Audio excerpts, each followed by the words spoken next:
1000 வருடத்திற்கு முன் வங்காள விரிகுடாவையே ஆண்ட மன்னன் யார் தெரியுமா?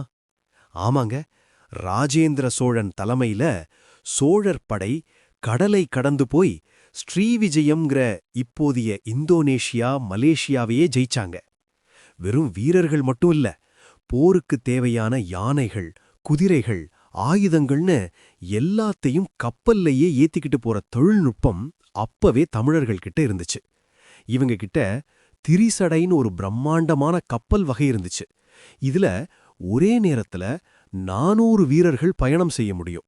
அதுபோக வேகமாக தாக்கும் சிறிய படகுகளும் இருந்துச்சு. உலகின் முதல் ஒருங்கிணைந்த கடற்படையை உருவாக்குனது நம்ம தமிழர்கள்தான். அதனாலதான் ராஜேந்திர சோழனை கடாரம் கொண்டான்னு பெருமையா சொல்றோம். தமிழனா இருந்தா மறக்காம ஒரு லைக் போடுங்க.